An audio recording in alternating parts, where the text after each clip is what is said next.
Hello from Chiang Mai, Thailand. Today is 25 March 2020. It is 13:58 local time, so that would make it, well, it's almost 2 p.m. local time, and that means it's about 3 in the morning in New York City, which is the epicenter for the disease now, certainly in the United States, and soon to be in the world at this rate. A lot of things to talk about. First, a few admin things. I'll be on the John Batchelor show again at 9:45 p.m. That's Eastern time, so that's that's still that'll be Wednesday night Eastern time.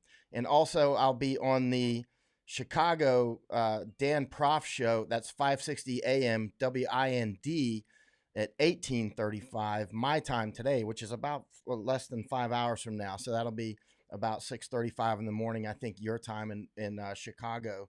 So I'll be on the AM 560 on the Dan Proft show. Right. Now, a few things, and then we'll get started. Got my glasses on. I've been out in the sunshine.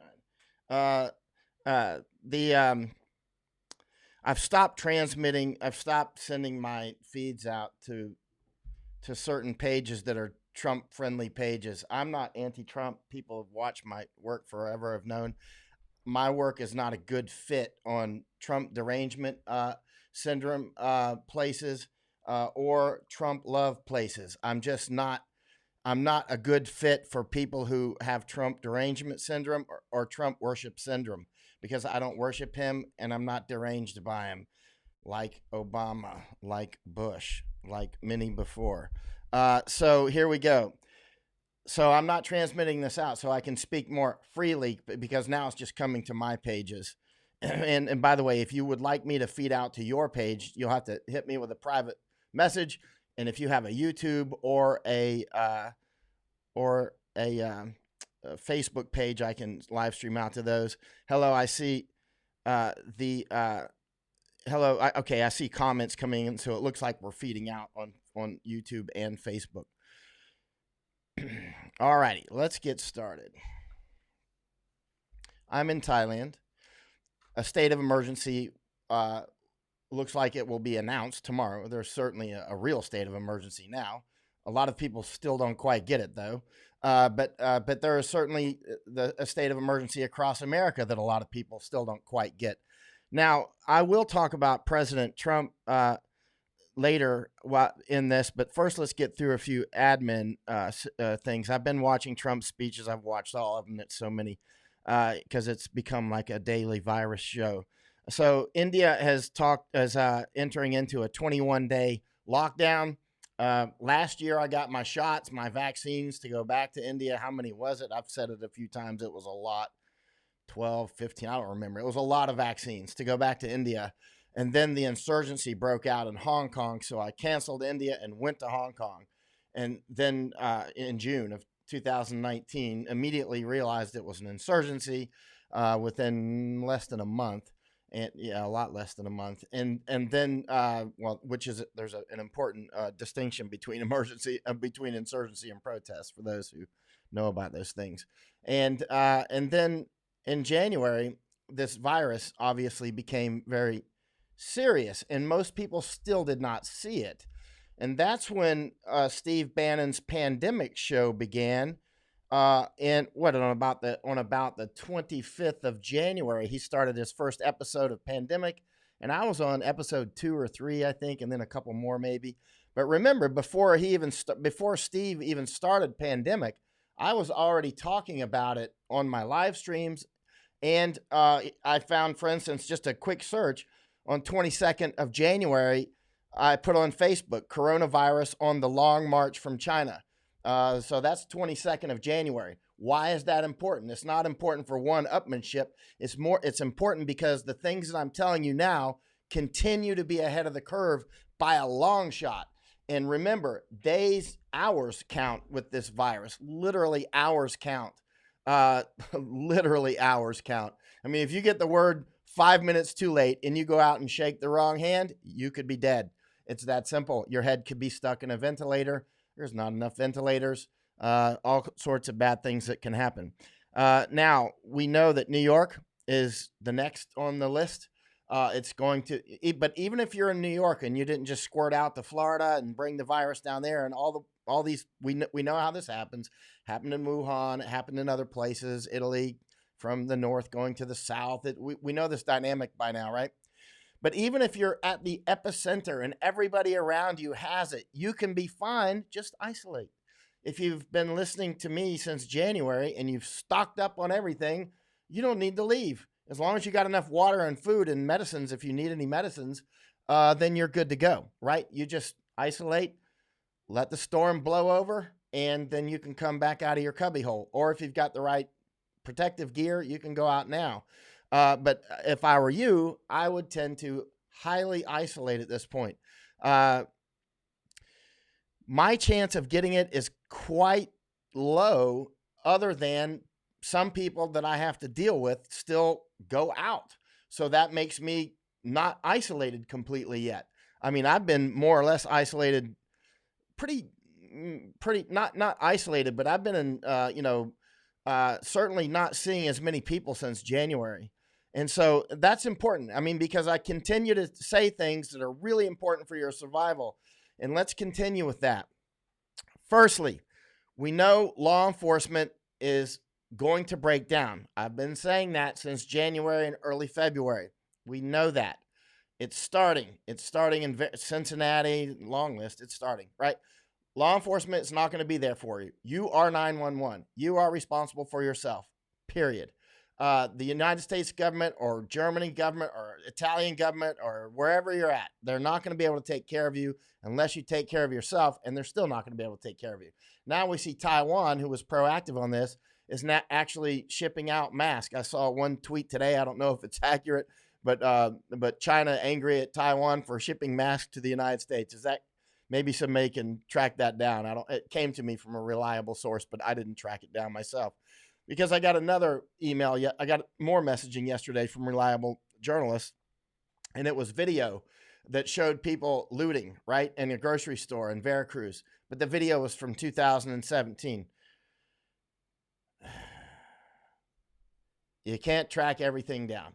Other people that are in, interesting communities, let's say intelligence communities, various intelligence people have told me that all these phones are, and I just got a message 20 minutes ago that up to 21 million phones are now offline in China that used to be online. But are they accurate? Because I know that a lot of these intelligence guys and women, they get their information from OSINT, open source intelligence. They get it from Twitter. They get it from, they get it from people like me. But actually, I've been extremely accurate. I'm a good source. That's why so many people watch my stuff. You can see now India. Here's Suman Gupta. What are you saying here? I listened to you and stocked up for my parents in India. Good man. And boom, now 21 days lockdown and could be longer. Thank you. Thank you in India. Namaste. I hope everybody's fine. I got my shots to go back to India last year. Like I said, the insurgency started in Hong Kong. I've been watching China for years. I've written 3 books on Chinese information war. One just came out 3 weeks ago in Japanese language. It's only in Japanese language. You can get it on Amazon.jp, this book. So this is something I watch quite closely. I'm very concerned about India, very concerned, because I know what can happen in India. And, you're in a cauldron, and a lot of people lack social discipline in India, like a lot of people in America lack social discipline, but your population density is even higher, and your ability to handle this once it goes wild is even lower. In the United States, I'm quite certain we will have civil unrest in some areas. That's just almost a given. And in India, you will have the same, for the reasons that you already know. The Hindu-Muslim thing has already been flaring up for various reasons that you're well aware of. And they're going to get worse. I'm quite positive of that. Of course, there's nothing that's 100%. So the main thing is hunker down. And if your family has 21 days of food, tell them to start rationing now.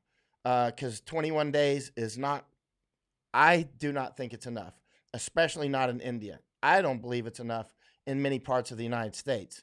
It could be, but I wouldn't bet my family on it.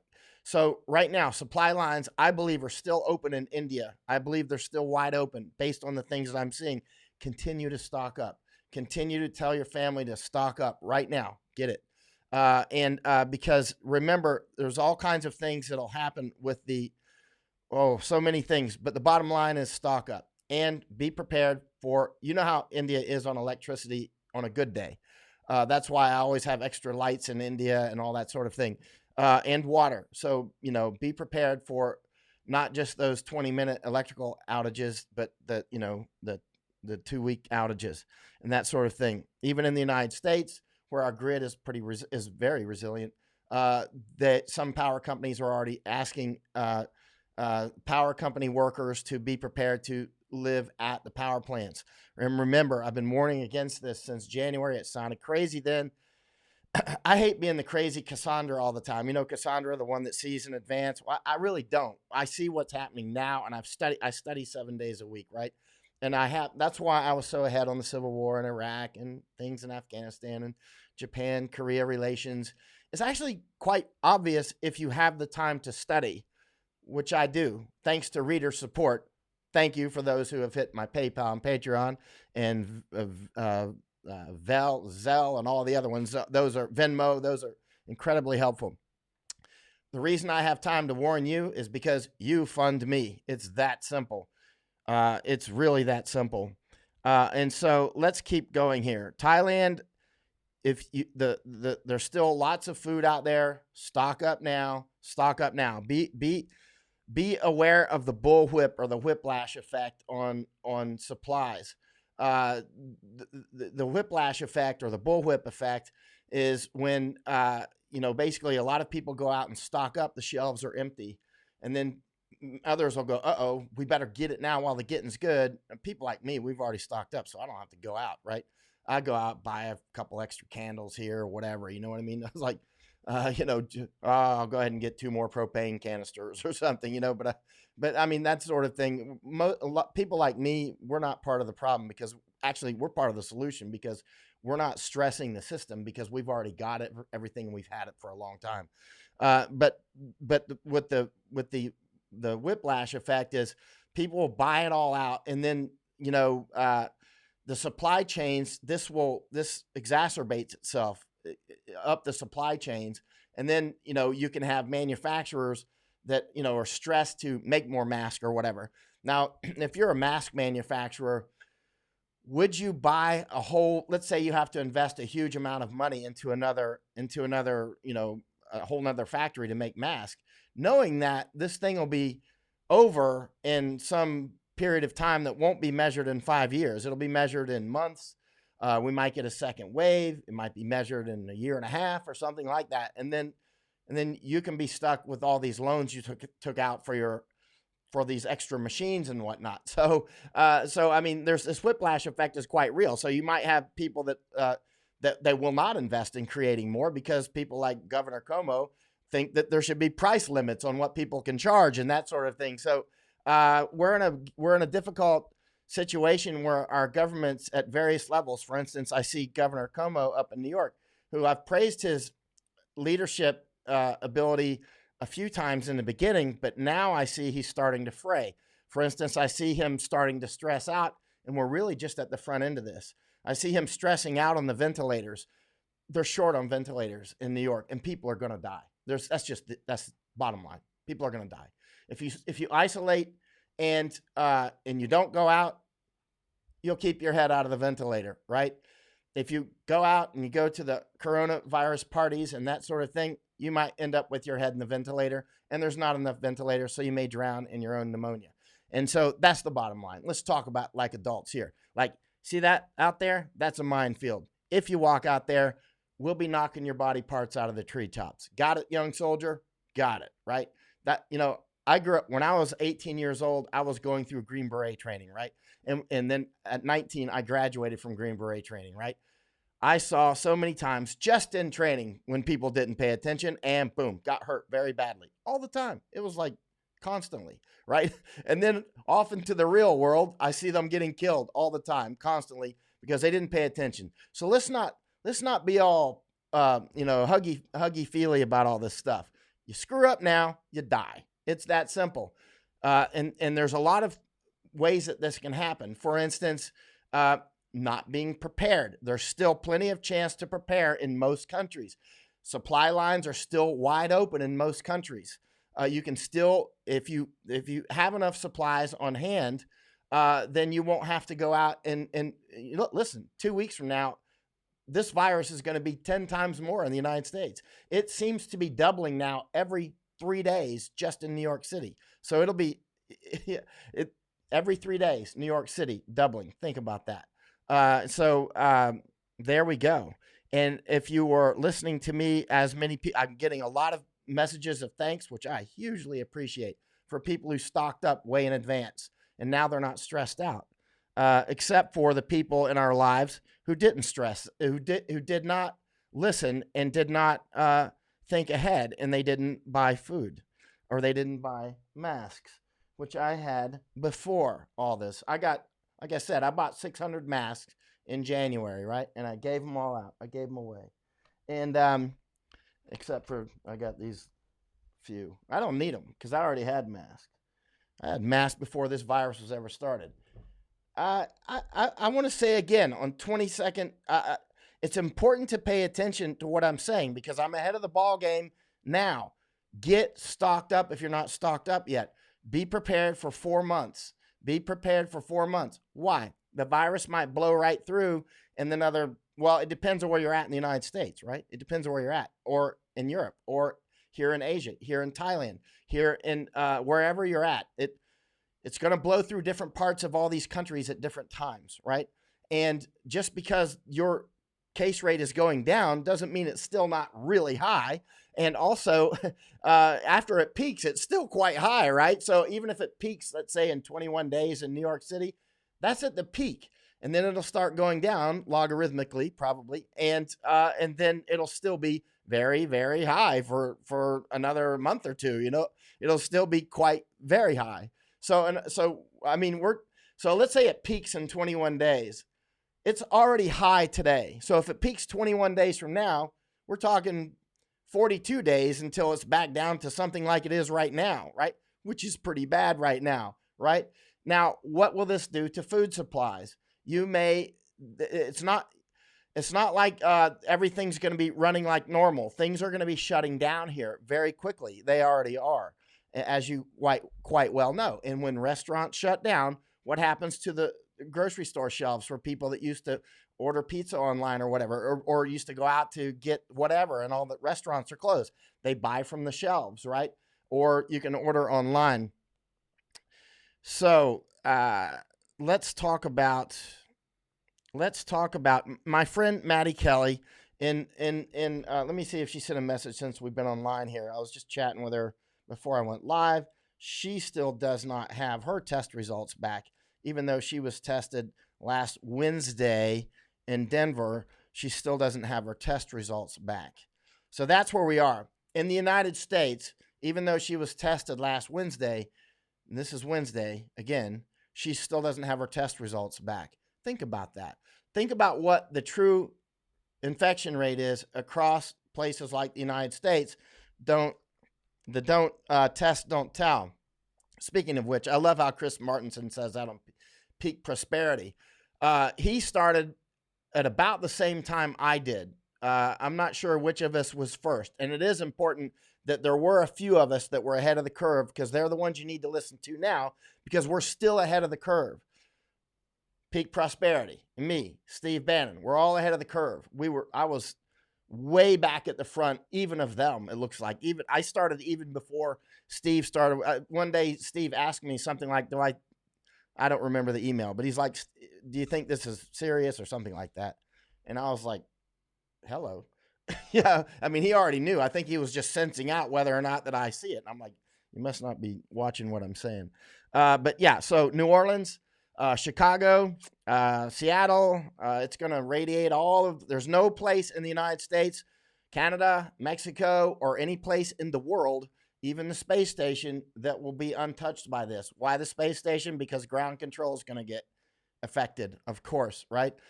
Even the even our probes that we got out going out, around Jupiter and whatnot, they'll be affected in different ways because their ground stations will be affected. So let's answer a few questions here.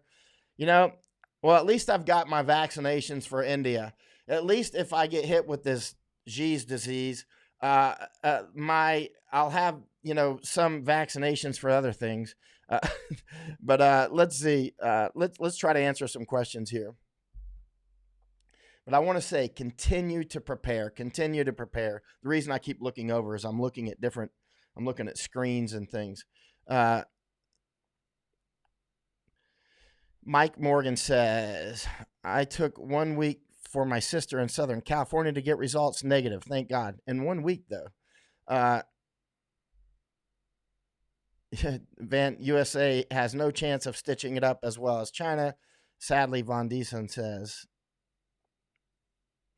Yeah, and I want to say this. I stopped. This is not actually transmitting out to Trump love pages. I just stopped. I'm not going to put up with the threats anymore that I'll be cut off if have you ever seen me go hog wild on Trump? You've never seen me do that because it hasn't happened. I've said he's made a mistake here, he's made a mistake there, but I've said, well, I appreciate what he's done on standing up to China and other issues and on the border issues, which right now are vastly important. But then when I say something that's not totally, oh, Trump, you are my God. He's not my God. I don't worship any man, period.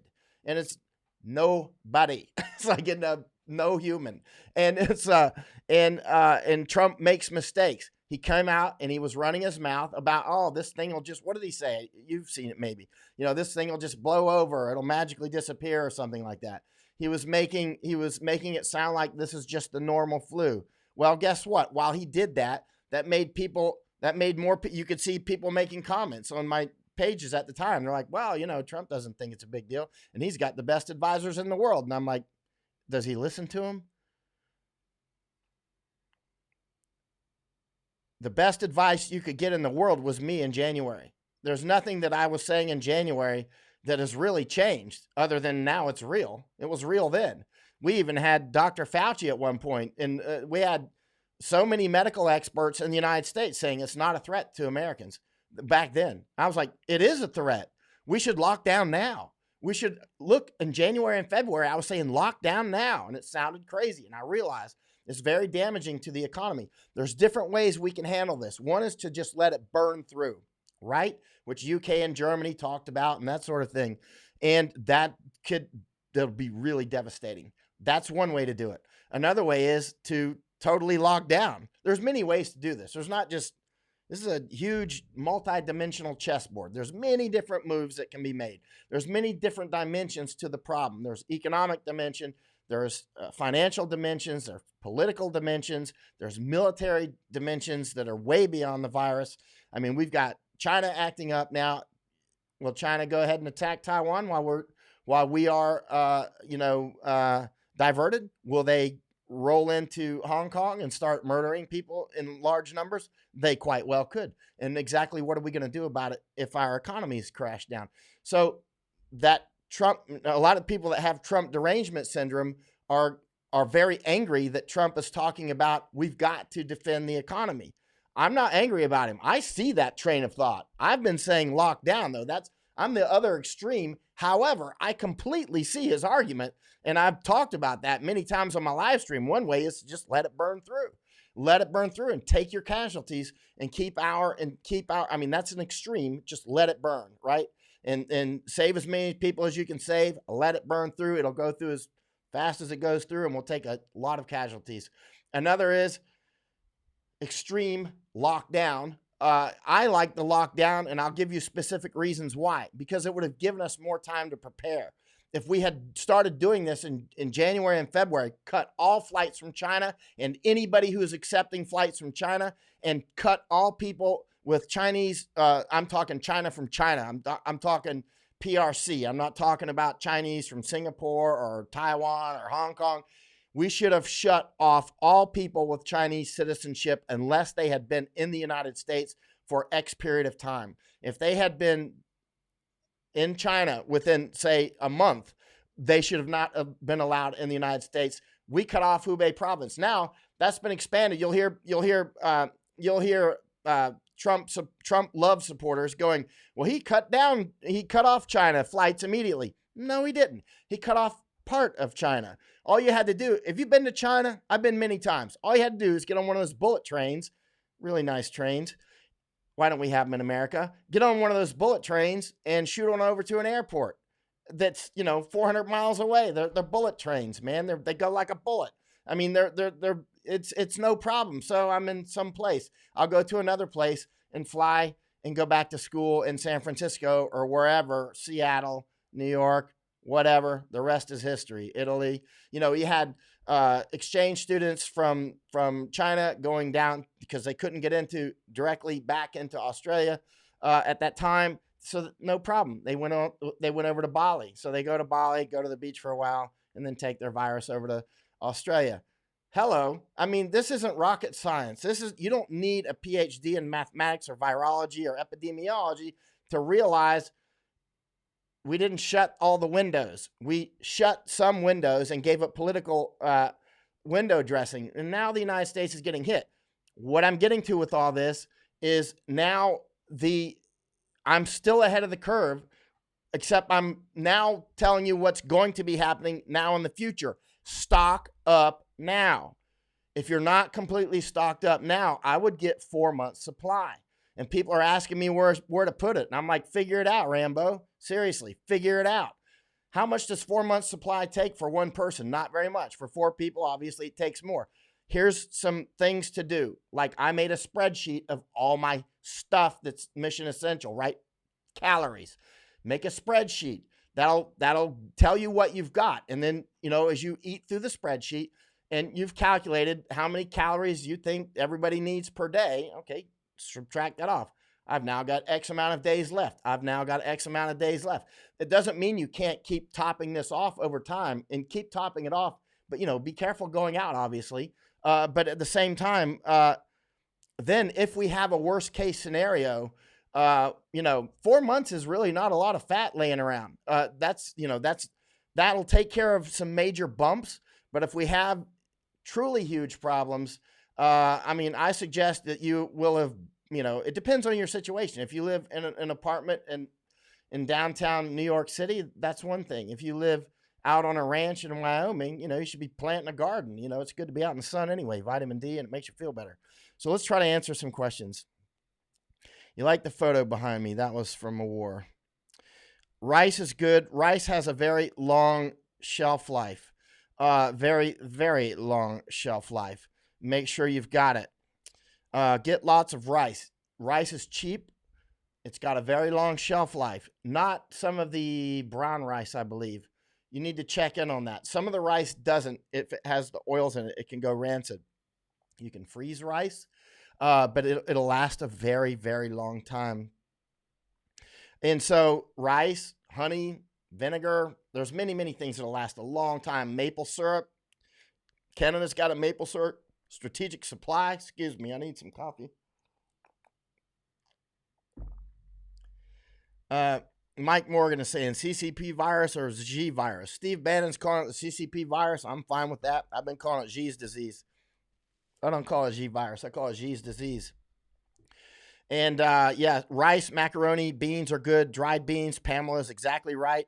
Thank you, Pamela. Dried beans will last a long time. Long time. I think if you've had them for many years, though, the dried beans will take a little bit longer to cook, I believe. But dried beans certainly last a very, very long time. Like not months, but like measured in decades, and rice even longer.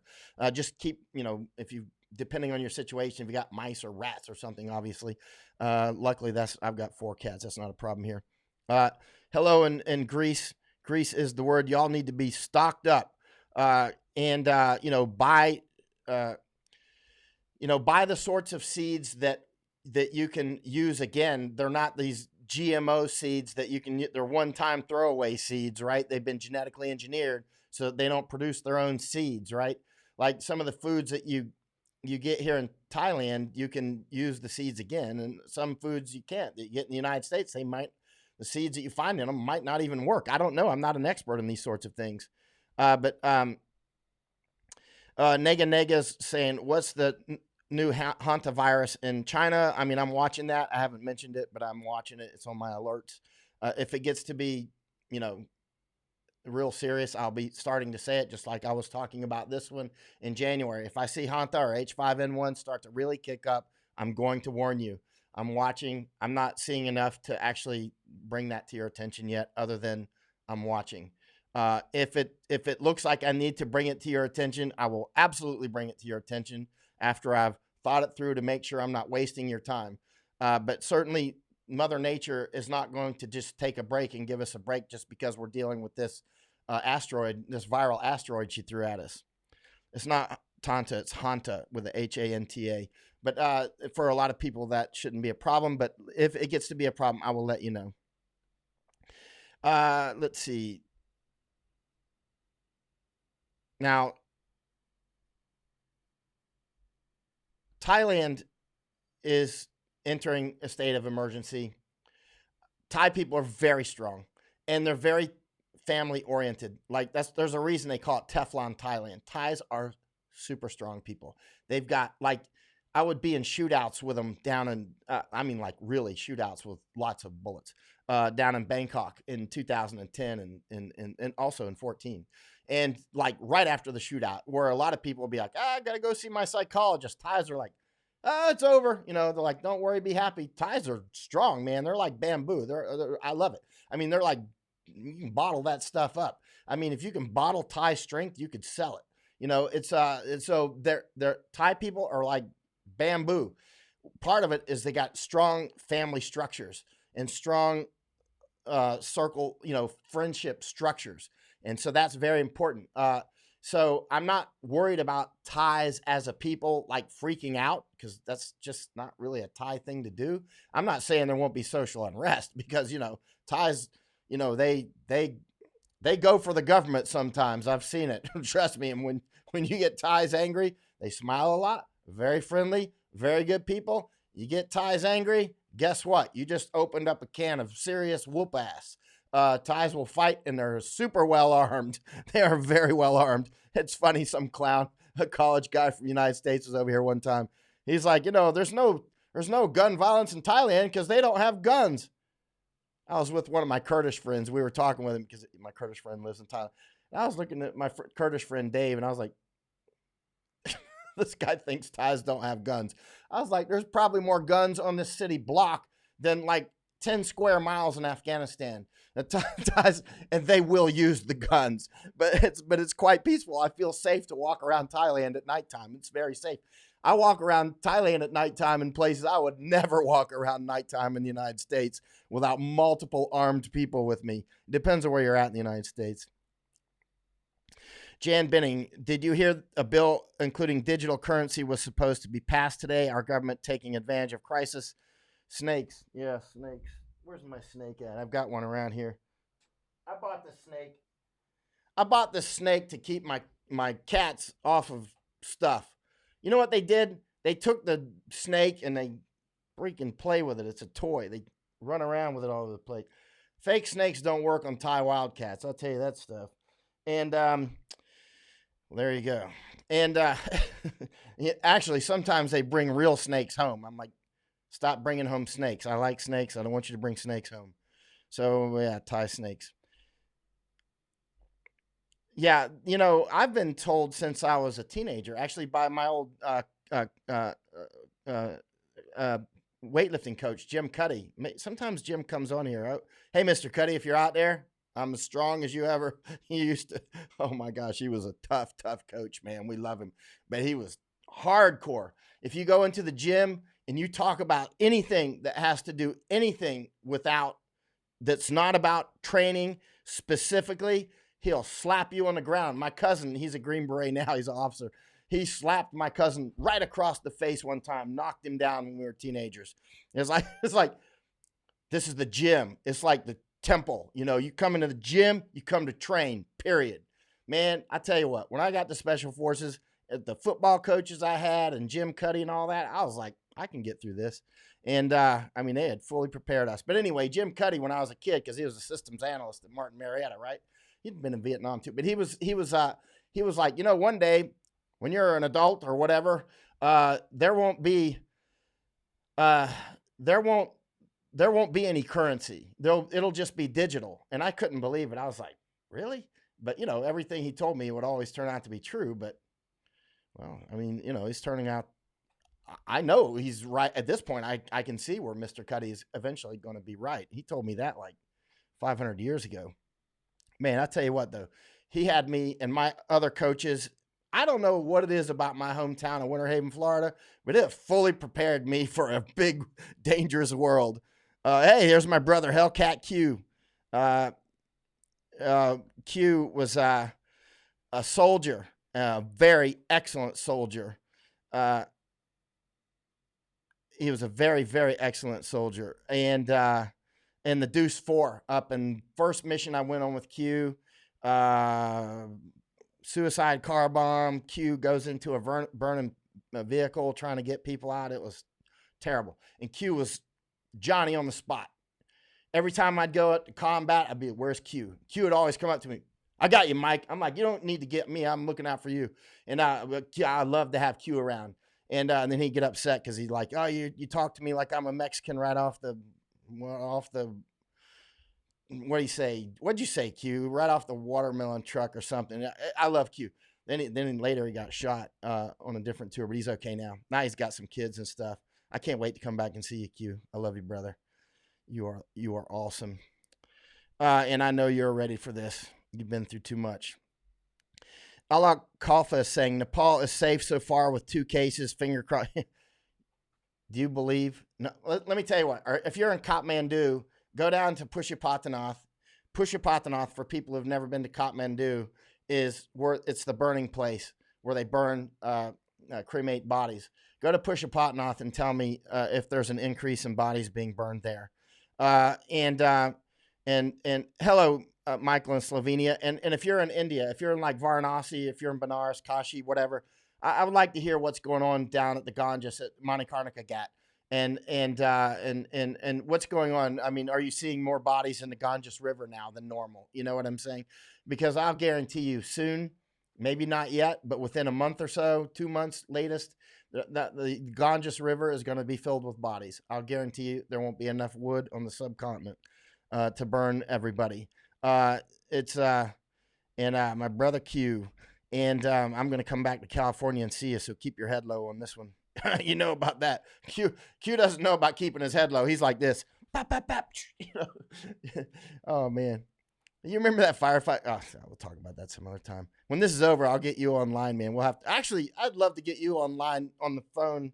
Can't do it now, but get you on the phone in the next 24 hours, and you tell me what's going on in California. I loved hearing from soldiers.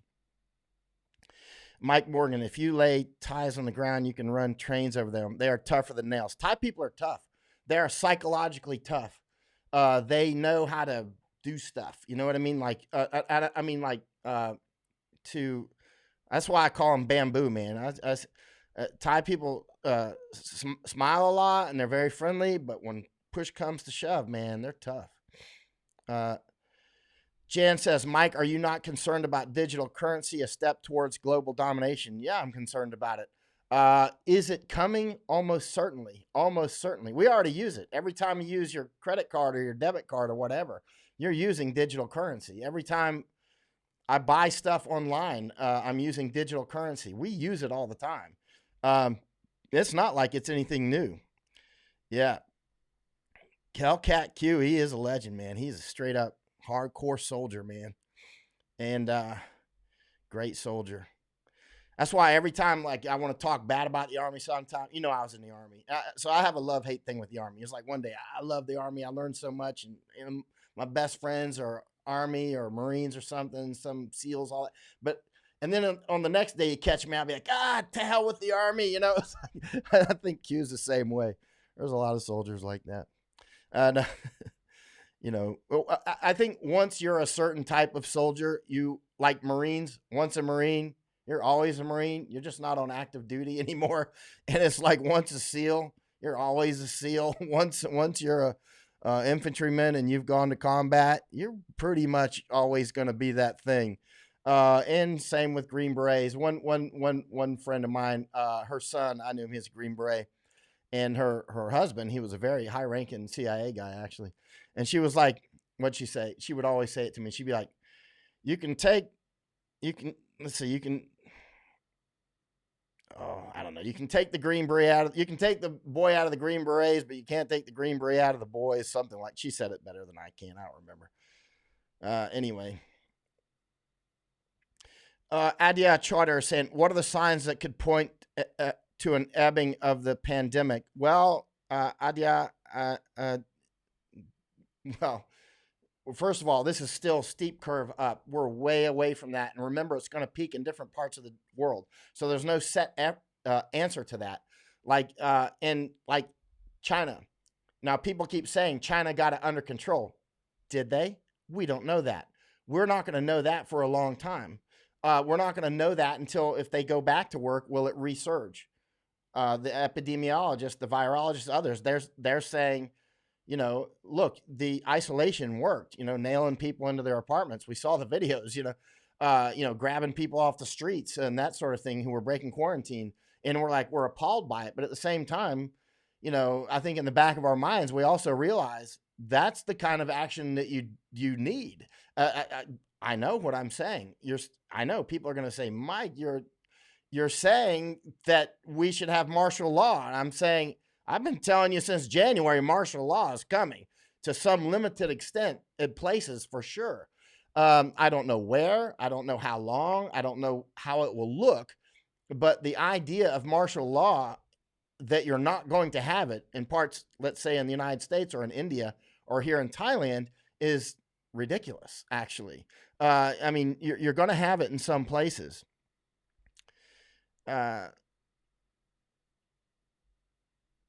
James is saying petrol station will not take cash today. Where are you at, James? Are you in, I mean, with your name and saying petrol, I might think that you're somewhere in the UK. Once a Lancer. That's right, man. Well, that's why I wish a lot of my neighbors, I wish they were like ex, SEALs or Green Berets or infantrymen and stuff like that. Doctors, you know what I mean? People that, nurses, doctors, everybody that deals in life and death stuff, they just have a different way of looking at the world that's more realistic, Or people that climb mountains, you know what I mean? People that, it's like, what do the people say when you're at Mount Everest, you lose a glove, lose a hand? It builds a certain seriousness to you that never leaves. Nega is saying, when you think the peak would hit USA and eventually would curb the spread? Well, I don't know. And neither do the experts. Nobody knows. They don't even know when it's going to peak in New York. And there's, some of the smartest people in New York are in New York testing as fast as they can, watching. They got all the databases. They got, brilliant people there. And they don't even know when New York's going to peak. And it's going to peak at different times in the United States at different places at different times. I mean, New Orleans, man, when New Orleans peaked, we saw what happened after, and people who've been to New Orleans know what I mean or live there. It's New Orleans is a place. Look what happened after Katrina. It's the sort of place that needs preemptive martial law because there are elements in our society that are more prevalent in some places than others that are going to absolutely take advantage of the vacuum to do everything that they want to do, and they will go hog wild. They will go absolutely hog wild. Yeah, I'm not going to forget the Pogues, man, at all. And that's funny because not at all, not at all, not at all. Let's see. Jane Benning, are you aware of the state of Jefferson in Oregon, California? Yeah, yeah. That's old stuff. I've talked about it many times. Yeah, I mean, there are James Macaulay in Scotland, right? Maybe you'll notice. Maybe you'll know people with my last name up there. My mother's side last name, Eason, Eason. Let's see. I hope the Scots are doing fine up there. You got a lot of smart people, but as you know, viruses don't care about IQ. Except IQ can help keep you at bay from the virus. Except we need to keep in mind that our doctors and nurses and law enforcement, even though they're aware of the danger, we expect them to be on the front line, and they're going to be getting disproportionately stressed out and hit. Sleep deprivation, and sleep deprivation also makes you more vulnerable to this. It also makes you more vulnerable to making mistakes, to like not doing something you should have done, or forgetting something, or accidental syringe strike, as the nurses and doctors will tell you about. Everybody does stuff like that. Soldiers do stuff like that. You get tired, you're going to make more mistakes, and also you're just more physiologically vulnerable, according to the doctors, right?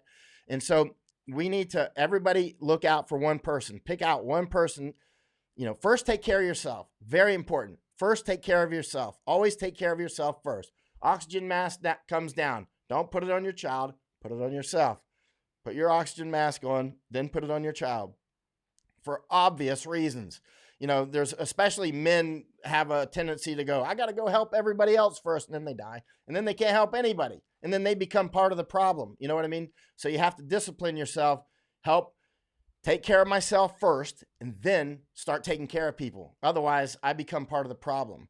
And so make sure, take care of yourself, and then take care of at least one person. And if everybody takes care of at least one person, then and if you got a family of 5, well, you're gonna have to take care of that, your whole family, of course. But certainly, I was never posted in Arizona. I've been through Arizona many times. I love Arizona. Let's see here. Von Deason. I think Von Deason is saying, I think Trump is just trying to give people hope to some degree. I agree. I mean, because there's a big psychological constituent to any sort of success.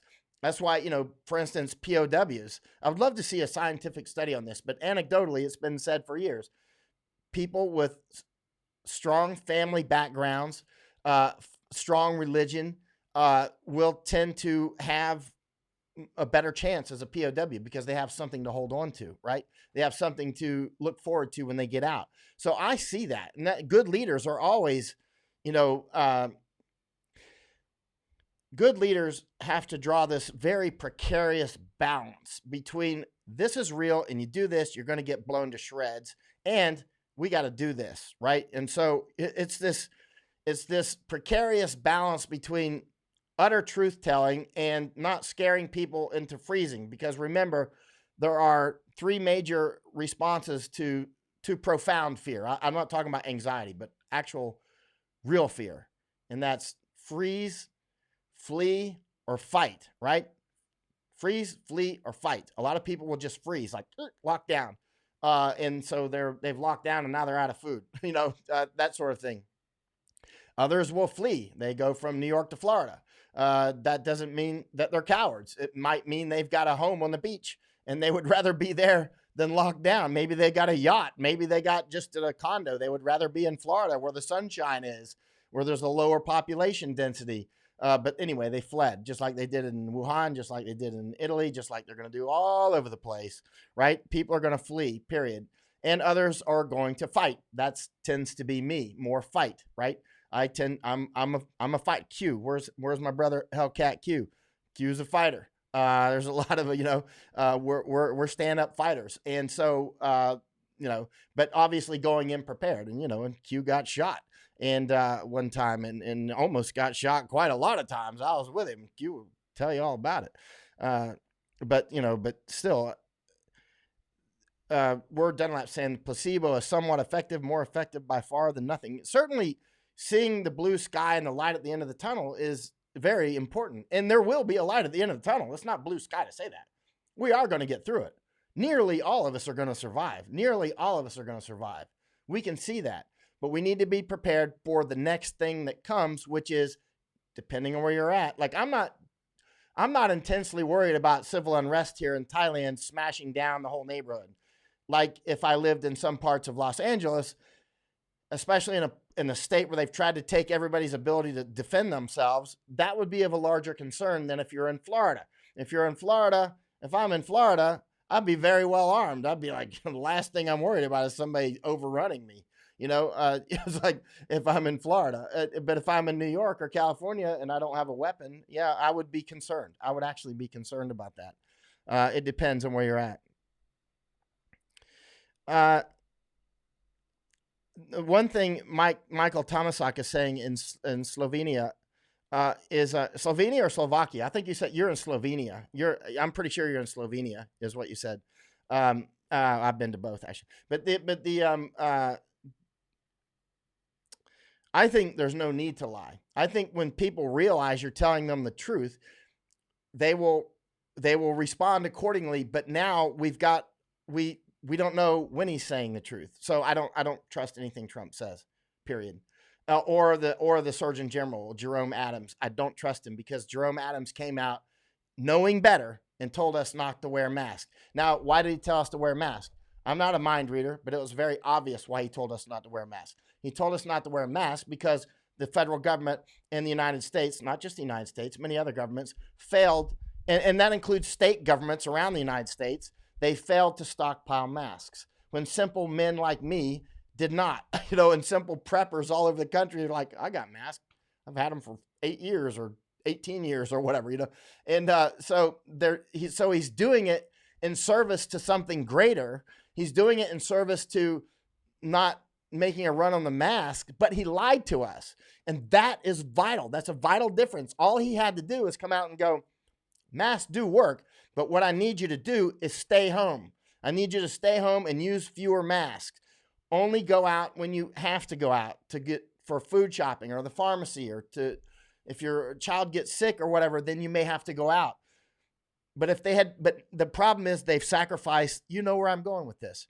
I don't need to finish the thought. The thought. The thought is do not, under any circumstances, just spend your credibility like it's a credit card and you can just max out your credit card on credibility. It's like, people are going to stop taking your credit card. And I don't accept Jerome Adams anymore. I don't accept Donald Trump. I love the way he's fought back on China. I love it. But if he's telling me something about this virus, it's just going to magically go away. I'm like, why am I wasting my time? I'm only listening to him because he is the president. If he were not the president, I might block him as a troll. And I'm not even joking. I might literally block him as a troll. Because like I said, about a month ago or so, when was that? I was like, people that keep coming on my Facebook, and I block very few people. If you keep coming on and saying this is just the flu, I'm going to block you. Because there's like teenagers that come on my Facebook and social media as well. And I'm not going to accept that it's going to go right through a teenager's eyes. And they're going to go, well, so-and-so said it's just the flu. And so-and-so is more good looking. So I believe the good looking one. And then they go out and get it. And then they spread it around, even if they don't die from it or get sick from it. And I'm watching my security cameras. And so, yeah. Yeah, Nega saying, after contradicting Trump, Dr. Fauci disappeared from the White House. I saw that contradiction. Steve Hayes is saying, Piers Morgan in the UK was telling us masks were next to use. Piers Morgan, he's another clown. He's just a clown. Morgan's a clown. Just strike him. I don't even watch people like that. One of the ways I keep bullshit from getting into my head is I don't read bullshit sources, period. Because we all are subject to something called source amnesia, which means it's where you forget where you've gotten it from, so you might not put it into the proper category of bullshit, right? Now, none of us can stop doing that entirely because we have to sort through every day going, okay, that might be credible, maybe not. We're like mail sorters, like, okay, credible, not credible, maybe credible. You know what I mean? And so, like we're at the mail bins, right? And so it could get mixed up. You put the wrong one in the wrong bin or whatever, and you might have source amnesia. Where did I get something from? So since I was a teenager, I'm very reluctant to, like, people send me conspiracy theories all the time. The moment I go, okay, this seems like a conspiracy theory. Okay, I'm finished. That's it. I don't read any more of it unless it's a conspiracy theory that has taken hold and I need to understand what people are thinking, because now what they're thinking can affect the real world. So you get what I'm saying on this. So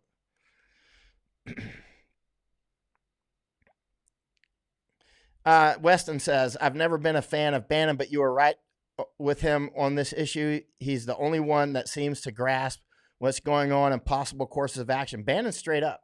Bannon has been accurate on this since January. And I was one of his first guests. And I've been on several times, and we communicate and all. Bannon is in a severely powerful position at this point. Super powerful. I was just talking with a lawyer friend about this yesterday. Bannon is in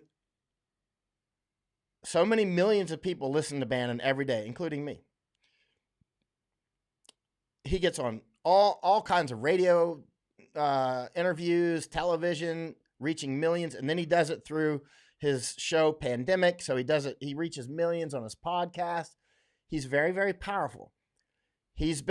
I watch him very closely. I can see that, and I'm not saying anything he's told me privately at all, but I can see that he's signaling, like very subtly, there's only so much nonsense that he's going to put up with, right? But he also sees a bigger picture, as do I.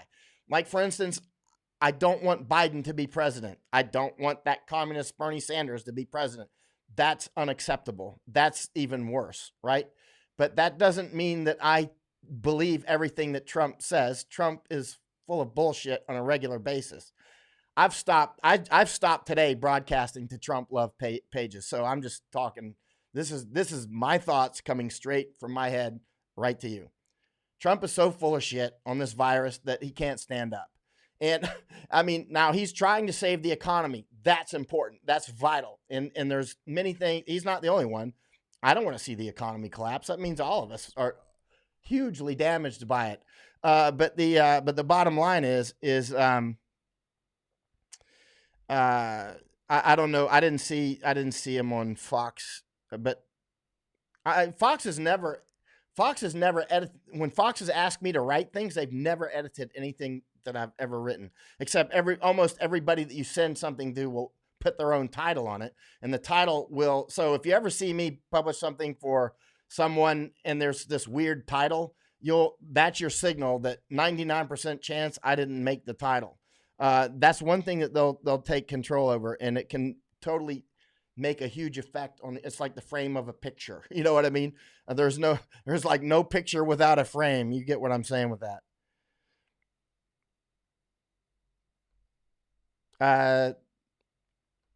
Jim Patterson, 1918 was a different world. Media didn't exist, and the press were easily controlled. The press definitely existed. For instance, that's why we call it the Spanish flu, because Spain was neutral during the World War I, or was the Great War at the time. There wasn't called World War I then. It was only called World War I later when we had World War II, right? And so, but Spain was neutral, and then so Spain was reporting it when cases started to happen. It seems that U.S. soldiers got it from Haskell, Kansas. Where it came from before that is unknown to me. But it looks like U.S. soldiers appear to have gotten it. I don't know. People are going to argue about this. But it looks like it came from Haskell, Kansas.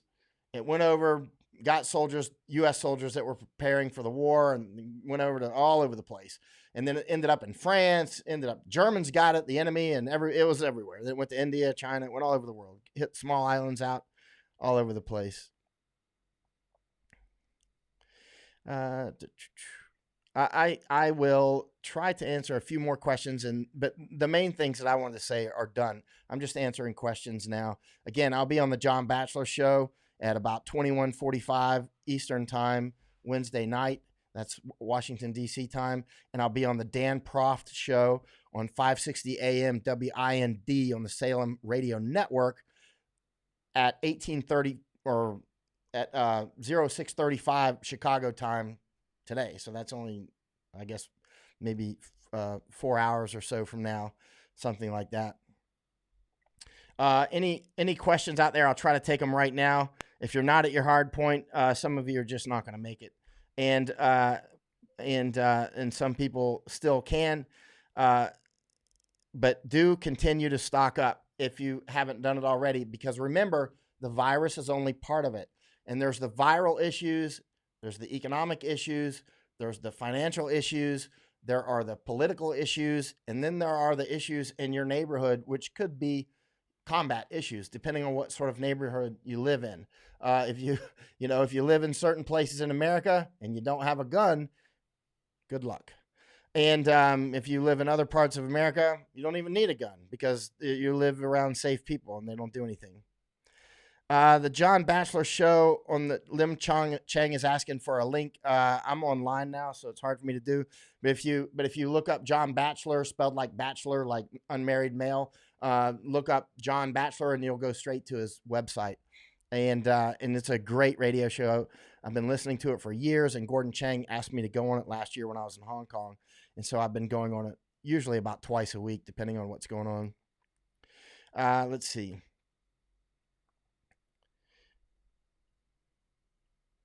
Of course, China and Russia is totally covering up their situation. They're going to get hit. Russia is going to get away from this and not get hit is ridiculous. That's just another, Putin being a despot. Nadim Bey, so you are saying masks should be used or not used? Absolutely, definitely used. For sure. 100% masks should be used. Unequivocal. No room for error. No room for, I don't want somebody to misunderstand what I'm saying. Mask should be used if you're out in public. Absolutely. Clear. Wear masks.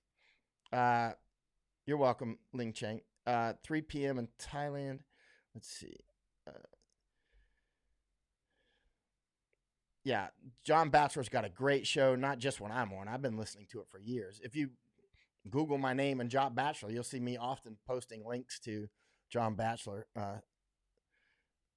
work.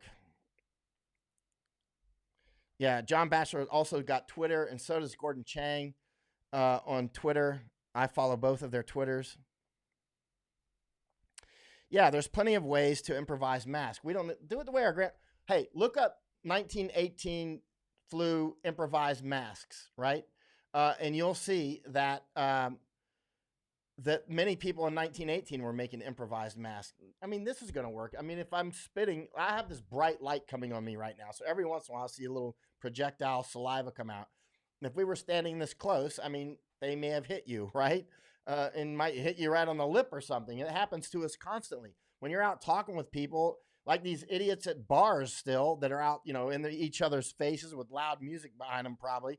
They're in each other's faces spreading this. And they might be like, oh, I'm only 22. It's not a big deal. Well, Maddie's got it now. She appears to have it, and she is 22. And she's very, very sick. She appears to have it. She hasn't even got results from her test back. She got tested last Wednesday in Denver, Colorado, and this Wednesday still doesn't have her test back yet. That's unbelievable. That's believable. I mean, it's our country being completely unprepared. Again, no matter where you're at, you can take care of yourself by isolating. Self-isolation. Self-isolation is vital. So no matter how badly the president or your governor screws up or doesn't screw up, you can still, the last line of defense is you. And that's the strongest line of defense. The strongest line of defense is this space between your two ears is you going, hey, I have to defend myself and my family. Sorry, I was checking something. I have to defend myself and my family. So I'm going to, self-isolate. And so there you go. Dizon is saying those friggin' spring breakers. Those were the ones that those were the spring breakers are the ones that got on the videos and that sort of thing. But in reality, so since they're, remember, I've said this many times on my live streams. What's focal is causal in our minds, right? If we see it, we go, that's the problem, right? In reality, all these bars and restaurants and everything that are still open or are doing it after hours or are doing whatever, they're all churches, temples that are still open. If you're coming together and you're a church and you get, it's only 50 of us, guess what? You're part of the problem, just like a bar. It's no difference. If the church is still open or the temple's still open and people are getting in close proximity to each other, You're part of the problem, just like going to a bar. It's no different. You're part of the problem.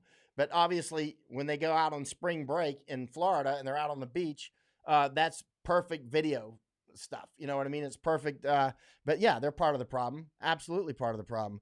And I wonder how many of those young people have now taken it back to their grandparents who will be dead maybe next week, literally, or are already dead, literally, that fast. Snappity snap. It's not 2 or 3 years from now. It's not heart disease or arterial sclerosis. Arterial sclerosis. It is like snap. Got sick, brought it home to granddad. Granddad's dead. That fast. It's yeah. How does that feel? How does that feel? You went to spring break. You came home to your grandparents and killed both of them. There you go. Live with it. Let's see. Jim Patterson.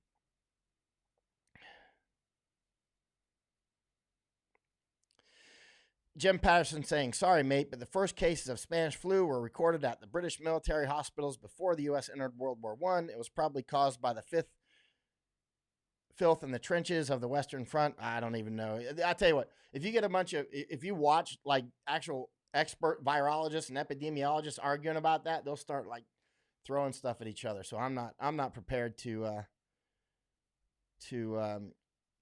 say where it came from, and quite frankly, I don't think anybody knows. I don't think anybody knows. I've seen it in books that it came from Haskell, Kansas, but you know, so what? I've seen a lot of stuff in books that's wrong. So, yeah. Speaking of get to know your enemy, yeah, know your enemy. Definitely know your enemy. I was looking for something that I was going to show you. Never mind.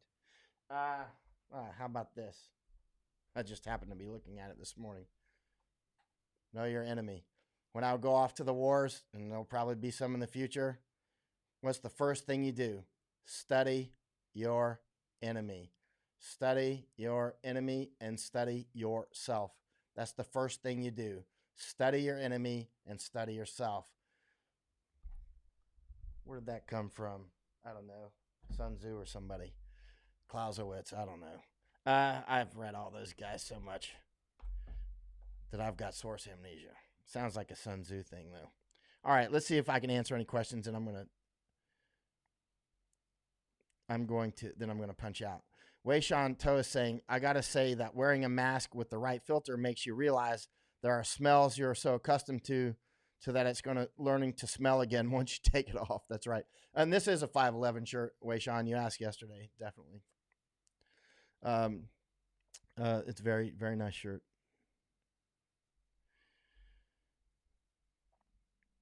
All righty. Good morning, Larry. And I got a few things to do. For instance, it's nice and sunny. I'm gonna go walk in the sun, get vitamin D. You also sleep better when it's sunlight, of course. I mean, after you've been in the sun and you've done some exercise. And so make sure you can get some. There's a lot of questions up here, and I can't see them all. Heritage seeds is what Patty Horton is saying. She was filling my mind on getting seeds. That heritage seeds are, if you're going to plant your own garden, get heritage seed. You can get them on Amazon, for instance. You can get like these package of 150 different types of seeds or whatever, and they'll send it to you, right? So it'll be like in a bucket, right? And it'll be like tomatoes, cucumbers, green beans are real good. Things that are easy to grow. I don't know if they're easy to grow. Sunflower seeds, and they're heritage seeds. Heritage seeds are seeds that once that plant matures, you can actually still grow stuff from its seeds, which our GMO people have been trying, because they make a lot of money on seeds, and so a lot of people have been. People that have complained about these sorts of seeds for years are always isolated as crazy people, right? But they're not crazy people. They're right on top of it, because industry has tried to corner every market possible, including which seeds grow our pumpkins or whatever, right? So you can go on Amazon and you can buy heritage seeds. There's another name for them too, heritage seeds. And anyway. And you can, let me take a note on what Patty said. but there's different. You have to know what's going to grow in your particular climate and soil conditions. And this is a time when gardeners are can become magic. Gardeners are suddenly Rudolph the Red-Nosed Reindeer. For people that don't know who Rudolph the Red-Nosed Reindeer is, that's that one reindeer that everybody looked down on and like, oh, it's got the shiny nose and all that. And then all of a sudden there's a storm and Santa Claus has to show up. Well, he's Rudolph the Red-Nosed Reindeer. And all of a sudden the people that everybody called crazy are not so crazy. And in fact, they've got skills that we desperately need. I see this every time I go to a conflict too. Every time I go to a war or a conflict, there's people that in normal life others would not pay attention to because they're like, whatever.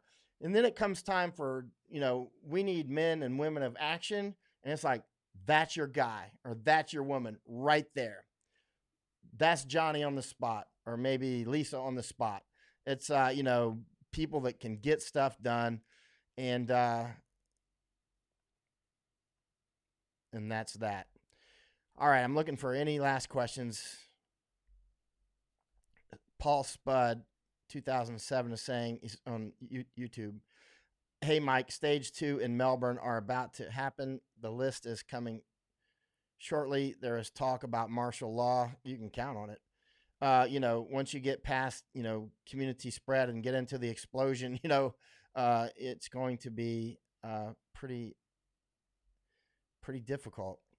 But you'll get through it. I mean, you're Aussies, you're tough. If you're prepared. Also you're psychologically prepared. You can't underestimate the value of just being psychologically prepared to like, hey, this bad thing's about to come through, but I'm prepared. And now we're going to test our preparations, and we're going to find out the things that we did in right and wrong.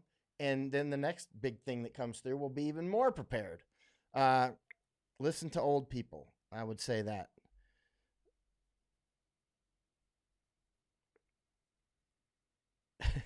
Jim Patterson saying, I never thought having PTSD would be an advantage, but it seems to be now. It's a very strange time we live in. That's funny. I was thinking about that the other day. Because PTSD is a response, is a natural response to natural stuff. I mean, high stress is natural stuff. It is natural. People, I see Como, for instance, is starting to unravel. I could hear it in his voice. And when he's talking about the ventilators, I guess he's got 400 ventilators or something like that, somebody sent or whatever. And he's like, who are you? Are you going to decide now who are the 26,000 that are going to die? And you can tell, okay, Mr. Leader Guy, you were showing some strong leadership potential there, except that you didn't prepare until way after the fact. You missed that boat. Number one part of leadership, was preparation in advance.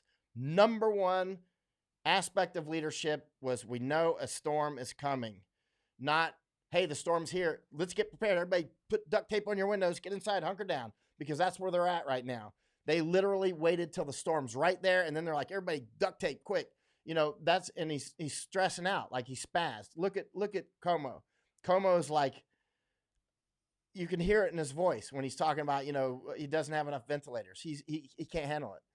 Unless he gets a grip on himself and takes some Camelot, warm tea, he needs to take a chill pill, because otherwise, Como's not going to make it through. Because remember, they're just at the bottom edge of this curve. It's not even really started for New York City yet. It's going to start. It is. I mean, it's starting, but this is just the winds are whipping up. It's about to make landfall.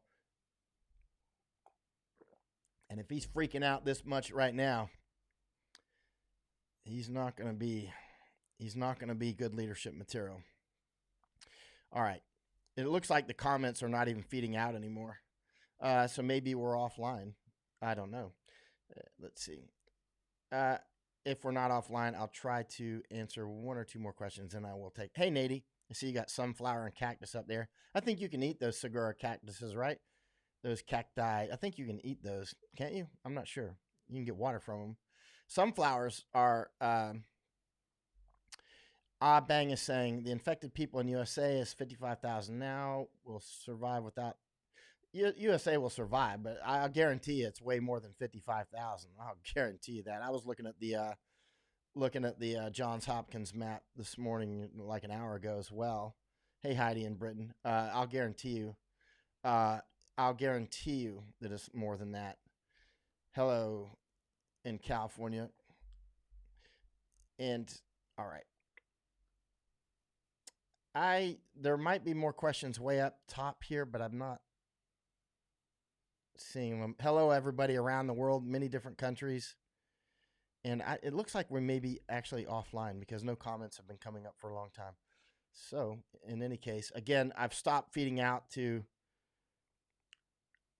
Trump pages that just go incredibly insane when I call Trump on his bullshit, because allowing Trump to go without resistance is at best irresponsible. It's malpractice. I mean, it's like unbelievable. That's why you can see Fauci starting to call him out. And this is very important for people who want to have credibility after Trump is gone, because no matter what, he'll be gone maximum after 4 more years after November, right? That's the maximum, right? And so don't burn your credibility with his. All these things that he has said about this virus that are untrue will be on replay after all these casualties, which are going to be severe. Had we prepared in advance, had he shut everything down in January and started to get really hardcore with and get prepared in January and February, we would be in a different situation now. It would still be tough. It's not like you're going to escape the virus, but we certainly would be meeting it somewhat on our terms. Right now, we're meeting the virus on the virus's terms. We are completely defensive.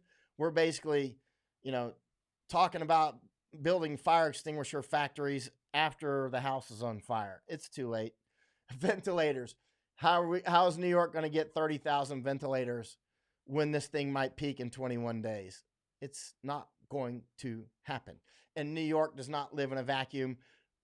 Louisiana, Chicago, Seattle, Miami, Atlanta, Los Angeles, Philadelphia, New York City, Baltimore, Kansas City, Houston, San Antonio, Tulsa. Everybody eventually is going to need ventilators. Canada. You're not going to have them because you didn't prepare. So all these leaders that are now, let's nationalize stuff. Americans must resist that. Resist it. Don't allow it to happen, because it'll be hard to take that power back. It'll be next to impossible. Don't let them have it. They didn't prepare us. We need to take that out during the next elections. So, right. During the next elections, just be prepared to take that out. And it looks like, I don't even know if I'm online. If I am online, good talking with you. Be prepared. Stock up 4 months. Minimum supply, food and water, and any pharmaceuticals if you can still get them.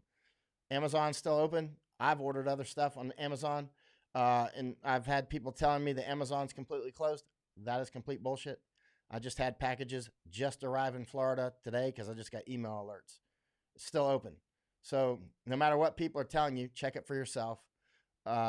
Amazon is clearly still open. I don't know what parts are still open, but they're still clearly delivering and clearly taking orders.